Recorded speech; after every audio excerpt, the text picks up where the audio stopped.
বন্ধুরা good morning সকলকে। তোমরা সবাই কেমন আছো? আশা করি তো ভালোই আছো, আর আমরা খুব ভালো আছি। তাই তো? তাও আর কালকে এসে রাত্রে 2টোর সময়, দুটো লাই তিনটে আমরা কালকে 3টের সময় ঢুকেছি, কারণ আমি এইদিকে সুদীপ দা, ছোট্টু, তিনজন মিলে এসেছি। এই যে গাড়িতে করে দেখতে পাচ্ছি, দুটো গাড়ি। কেননা আমরা কালকে দক্ষিণ দিনাজপুর গেছিলাম মিটাবে, আমি সুদীপ দা আর ছোট্টু তিনজনে মিলে গেছিলাম। তো ওইখান থেকে প্রায় এসেছি রামপুরহাটে, নেমেছি রাত 12:30টার সময়। তারপরে গাড়ি নিয়েছি, গাড়ি নিয়ে তারপরে পুরো সিউড়ি রাতে। আর রাতে যখন এলাম ঢুকছি, তখন দেখছি মামুন বাবু সব উঠে বসে আছে। তাই তো? সবাই মানে বাড়ির সবাই উঠে বসে আছে। আর সত্যি কথা কালকে খুব সমস্যা হয়েছিল খাওয়া দাওয়ার দিক থেকে। তো এসে তারপরে মামুন তো দেখছি রুটি সব দিয়েছে। তখন প্রায় 3:30 বাজে না, 3:30 পৌনে 4টে বাজে, তখন খাওয়া দাওয়া করলাম। তারপরে ঘুমালাম। এখন দেখতে পাচ্ছ সব রেডি, স্নান টান করে আগে পুরো রেডি। তো আমরা কোথায় যাচ্ছি আর সকলে মিলে যাচ্ছি। সকলে মিলে বলতে ফ্যামিলি, মানে ফ্যামিলি বলতে গেলে মামুনের মায়ের ফ্যামিলি, মানে সবাই, কাকিমা, বোন, সবাই, মা, সবাই আমরা যাচ্ছি। কোথায় অবশ্যই তোমাদের সঙ্গে শেয়ার করবো, তো তোমরা সঙ্গে থাকো। আর এই বৃষ্টির মাঝে পুজো দিতে গিয়ে আমরা কি দাঁড়িয়ে পড়লাম কোথায়? এটা এটা যে সিউড়ি হাটজন বাজার নাকি? এটা হাটজন বাজারে। আর বুঝতেই পারছো ওই দিকটায় বৃষ্টি চলছে।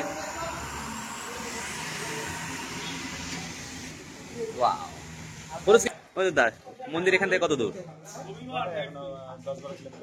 এখনো 10-11 কিলোমিটার। তো এই যে বৃষ্টি হচ্ছে, বৃষ্টি যদি না ছাড়ে কি করবে?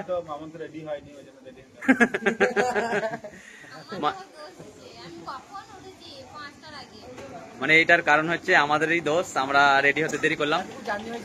আর সত্যি কথা বলতে এলাম তো সকালবেলা, তাহলে আর ঘুমিয়ে আর উঠতে পারা যায়? এটাই হচ্ছে। তো হ্যাঁ, এখন দাঁড়িয়ে আছি হাটজন বাজারে, আর বৃষ্টি হচ্ছে, বৃষ্টির জন্য আমরা বেরোতে পারছি না, তাই ব্রিজের নিচে দাঁড়িয়ে পড়লাম। বন্ধুরা কি অবস্থা দেখো, আমরা যাচ্ছিলাম ভান্ডিবন, আর ভান্ডিবন যাওয়ার সময় এতটাই বৃষ্টি হয়ে গেছে, মানে বৃষ্টি হতে শুরু করলো যে আমরা মাঝ মাঠে পৌঁছে গেছি। সেই মাঝ মাঠ থেকে না পারছি ওদিক যেতে, না পারছি এদিক যেতে, পুরোটা একদম ভিজে গেছি। তো রাস্তার এখানে একটা চালা আছে, সেই চালা বাড়ির নিচে দাঁড়িয়েও কিন্তু আনন্দ দেওয়াটাই হচ্ছে মানুষের কাজ। সে মানুষের কাজের মধ্যেও যে তোমাদেরকে এত দুঃখ নিয়েও অবশ্যই দেখেছিলে মিট আপটা করেছিল তোমরা, তার মিট আপের 2 দিন পরেই ভিডিওটা পোস্ট করেছিল, সেই নিয়ে কত মানুষের আলোচনা হয়েছে, তাই তো দা? অনেকজন কেঁদেওছে। আমার যে অবশ্য কষ্টটা ছিল সেটা তো কাউকে শেয়ার করি না, কিন্তু সেই দিন মানে কষ্টটা রাখতে পারলাম না ধরে, তো সেই জন্য ছেড়ে দিলাম, ভিডিওটা পোস্ট করে দিলাম। কিন্তু অনেকেই ফোন করেছে, অনেকে ফোনের সাথে কথা বলতে বলতে অনেকে কেঁদে ফেলেছিল। তো আজকে বুঝতে পারছি এত এত মানুষ ভালোবাসে আমাদেরকে, এটাই অনেক বড় পাওনা। এখানে ভালো জায়গা, এখানে ডাকলাম, কারণ এখানে ওখানে দাঁড়ানো হচ্ছে না, বললাম যে এই জায়গাতে দাঁড়াবো। এতটা বৃষ্টি হয়ে গেছে, ভিজে গেল গো, খুব খারাপ অবস্থা। এই যে এইটা হবে ভাবতে পারিনি।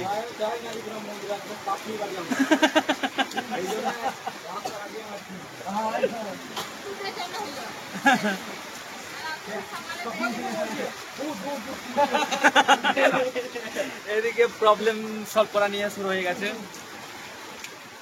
আমাদের বন্ধুরা ঘুম থেকে মামুন দোলাচ্ছে মোটামুটি 6টা থেকে, কিন্তু আমরা উঠলাম 8:30 কি 9টার দিকে। চারবার করতে তো 10টা বাজে। দেরি কার লেগে হলো? দিদির জন্য, মানে মামুনের জন্য। একদম বলেছে মামুন না হলো 10 থেকে 15 বার লেগে যাবে। সত্যি কথা বলতে কি ঘটনাটা ঘটে গেছে কি বলুন তো, দিদি তো এইদিকে মানে আসার জন্য রেডি হওয়ার জন্য মানে আমাদেরকে তোলাচ্ছে, কিন্তু আমরা ঘুমিয়েছি 4টের সময়, মানে 4টের সময় এসে ঘুমিয়ে পড়েছি। তারপরে 4টের সময় ঘুমানোর পর কি আর 6টার সময় ওঠা যায় একবার বলুন? সেই জন্য কষ্ট হচ্ছিল, হয়তো উঠবো ভাবছি কিন্তু উঠতে পারছিলাম না। তো আমরা তো কি বলবো, মানে ভান্ডিবন চলে এসেছি, এই গ্রামটাই ভান্ডিবন। এখন মন্দির পৌঁছাতে পারিনি, আর পুজো দেওয়ার জন্য এসেছি সকলে মিলে, অল ফ্যামিলি, মানে কাকিমা থেকে মা থেকে সবাই। অনেকদিন ধরে ভাবনা চিন্তা করেছি মামুনা মাতে যে ভান্ডিবন যাবো, কারণ একটা জিনিস কথাই আছে যে সব যাত্রা বারবার, ভান্ডিবন একবার। ওই জন্য পুজো দিতে চলে এসেছি। তো এইরকম যে অবস্থাতে পড়বো সেটা বুঝতে পারিনি, তো খুব ভালো লাগছে। আর সত্যি কথা বলতে অনেক খারাপ লাগছে যে বাবু আছে, মাই আছে, বুঝে যাচ্ছে, এটাই খারাপ লাগছে, অন্য কিছু না। তো আমাদের খুব আবার সে ভান্ডিবনের উদ্দেশ্যে একটুখানি, মানে 1 মিনিটের রাস্তার এইটুকু পৌঁছাতে পারিনি আমরা। আর এই সেই ভান্ডিবনের সে মন্দির, ও ভিতরে অনেক মন্দির আছে কিন্তু এখানে। জায়গাটা ভালো। আর একটা মিনিট পৌঁছলেই তো পৌঁছে যেতাম গো। আরামসে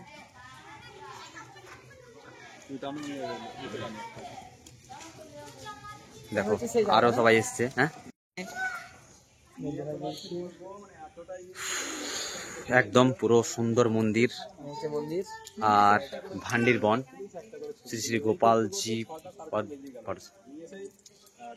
অনেক সুন্দর জায়গাটা। আর নাট মন্দিরটাও অনেক সুন্দর।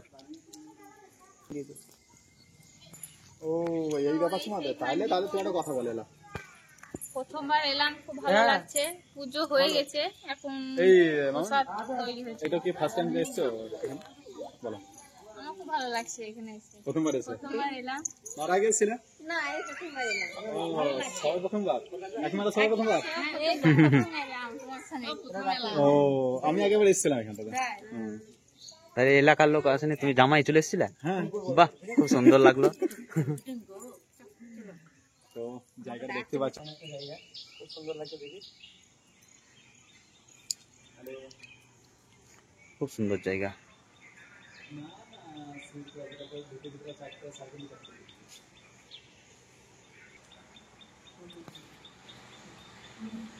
কৃষ্ণ মন্দির আছে এখানে,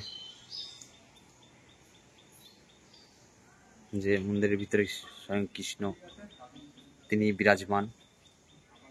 এই জায়গাগুলো খুব সুন্দর। এখানে মায়ের ভোগ হয়, মানে ভগবান শ্রীকৃষ্ণের ভোগ হয়।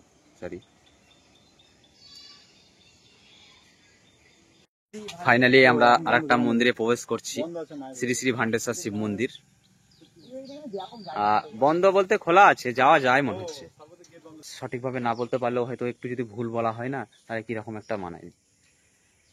উফ, খুব সুন্দর। এগুলো হচ্ছে আসলে না অনেক কিছু, মন শান্তি হয়ে যায়। সেটাই সত্যি কথা বলতে গেলে মানে যখন ওই হরিনাম করতাম, যখন ধুলন মোড় করতে যেতাম বা হরিনাম যখন বসতাম না, মানে কি বলবো, মনটা এতটা শান্তি হতো না। তো ওই রকম মন্দিরে এলে পরেই একটা মন পবিত্র নিয়ে, আর মন তো পবিত্র হয়ে যায় সেই মুহূর্তে, আর মনটা খুব ফ্রি হয়ে যায় সেই মুহূর্তে। যে কি বলবো, যে চারদিকে যে টেনশন চিন্তা থাকে সব দূর হয়ে যায় ভগবানের স্থানে এলে পরে। সেটা তো আসার সময়তেই অনেকটা বাধা বিপত্তি পেরিয়ে বুঝতে পেরেছি ভগবানের কাছে অবশ্যই দর্শন পাবো, এবং ভগবানের আশীর্বাদ সবাইকে করেন, কিন্তু আশীর্বাদ হয় বা একটু ভালোবাসা পেতে গেলে তার কাছে কষ্ট করেই পৌঁছতে হয়। সেটাই হয়তো আজকের পাওয়া আমাদের। মানে সিঁড়ি বেয়ে নিচে যেতে হয়। ও নিচে মন্দির মানে হ্যাঁ হ্যাঁ, ঠাকুর আছে? আবার নিচে আছে। আচ্ছা আচ্ছা, নিচে আছে না? খুব সুন্দর জায়গা। এখন যাওয়া যাবে। যে রাস্তার মাঝে যখন তখন বৃষ্টি শুরু হয়ে যাচ্ছে।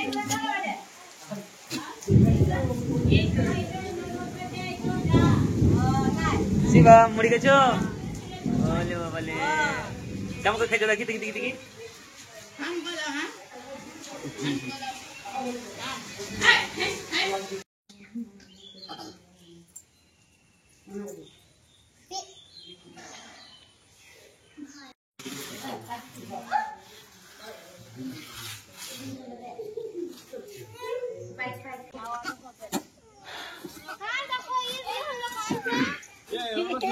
আমরা এই মন্দির থেকে বেরিয়ে যাব, এবার অন্য একটা মন্দিরে যাব। দেখছিলে যে বৃষ্টি শুরু হয়ে গেছিল যখন দিদিরা চলে গেল, তো মোটামুটি এখন থেকে 20 মিনিট হয়ে গেল, তাও কিন্তু বৃষ্টিটা কমছে না। যাই হালকা বৃষ্টি পড়ছে, আবারও কিন্তু আমরা বেরিয়ে পড়ছি। সেই এই মন্দির থেকে আমরা বলেছিলাম অন্য মন্দিরে যাব, অন্য মন্দিরে দিদিরা চলে গেছে, কিন্তু আমরা এখনো অবধি যেতে পারিনি, কারণ বৃষ্টি চলছে। তাই এখন একটু হলেও বৃষ্টিটা কমেছে, তো সেই বৃষ্টিতে দেখো হালকা হালকা ভিজে গেছে। আবারও বৃষ্টিতে ভিজে ভিজে আবারও আমরা এই মন্দিরে যাব। নাও বাইক নিয়ে নাও, আমরা বেরিয়ে যাচ্ছি। কথা দিয়েছিলাম যে একটা মন্দির দেখাবো, তো এই সেই মন্দির। আর মন্দিরটা যেহেতু ভিতরটা বন্ধ, তার জন্য আমরা আর বাইক থেকে নামলাম না, ঠাকুরকে দর্শন করলাম এখান থেকেই। আর দেখাবো বলেছিলাম, সেই জন্য দেখালাম। আমরা আসছি, ওকে চলো আমরা বেরিয়ে যাই। দিদিরা সবাই চলে গেছে।